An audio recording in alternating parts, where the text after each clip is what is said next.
justice. Crime and jungle justice is what we'll discuss this morning. And we have our guest, Barrister Joel Olatunbosun.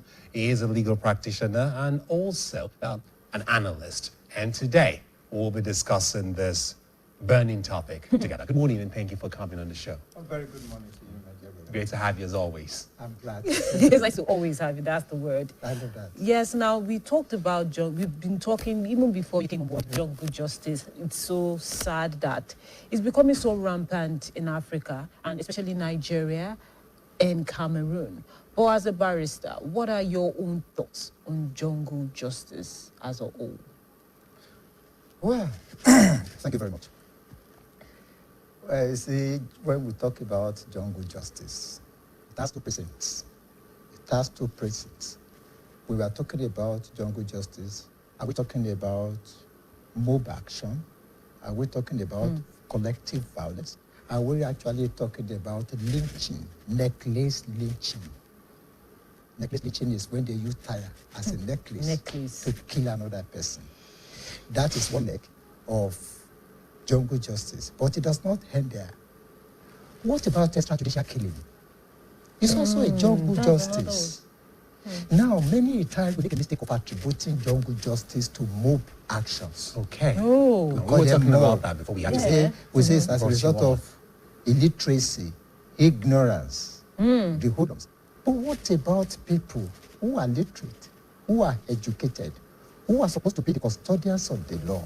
Who are actually Law enforcement officials who use their position to take the life of another person without due legal process. And that is what extrajudicial killing is about. So we're going to talk this elaborately.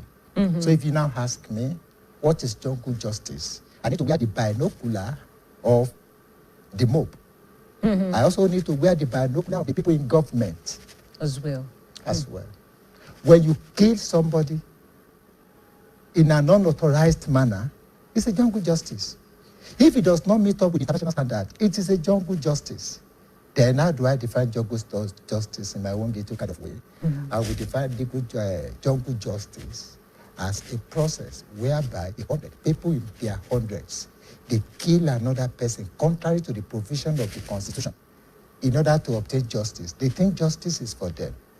But justice is not for everybody.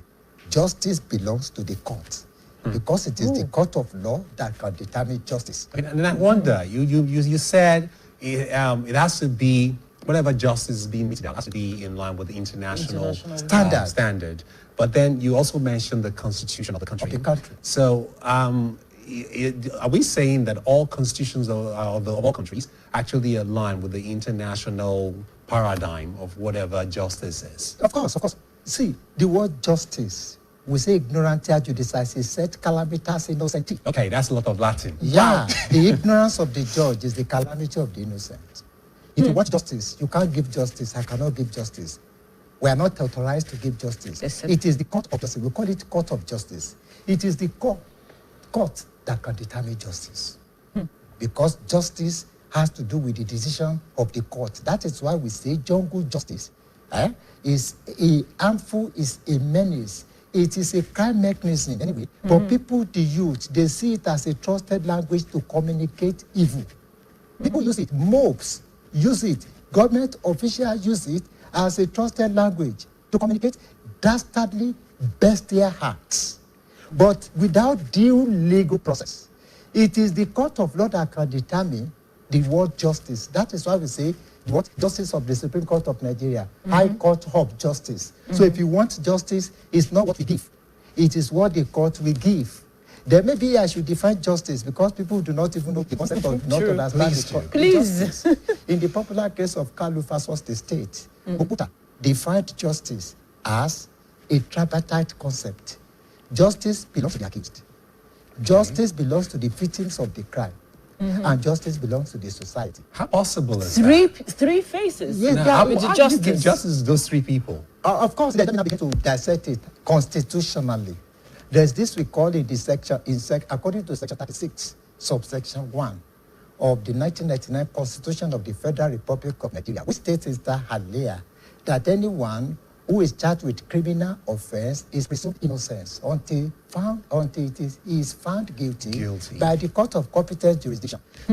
He's a suspect. You cannot just convict him on mere suspicion.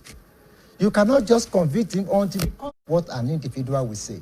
Okay. Because by the time somebody commits a crime, if at all is caught in the act, are you getting now? And you saw him, you catch him with his pants down, it is not sufficed. That he did the crime. Of course, you have to take it. Let him follow the due process of law. So let the court determine whether it may be a setup. What are you telling me, my brother? What if it is a setup? I want to give you way back on 25th of June 2023, there was this guy who was macheted. He was murdered in a cold blood by the Usman Buddha. Usman Buddha was a Sokoto, meat seller, a butcher. But when they wanted to set him up, they caused a religious argument. And when they started, and they wanted to use him to settle the price dispute in the market, Sokoto market. So they pushed it to him. And when he was trying to explain, they said this is blasphemy. And as a result of that fact, they committed atrocity. They killed him instantly. He was not given the principle of fair hearing. And what is this principle of fair hearing? It is in consonance with section 36, subsection 2 of the Constitution of the Federal Republic of Nigeria, subsection 4 of the Constitution of the Federal Republic of Nigeria, which says that when somebody is charged with a criminal offense, he shall, unless such a charge is withdrawn, be entitled to fair hearing until he is proven guilty by the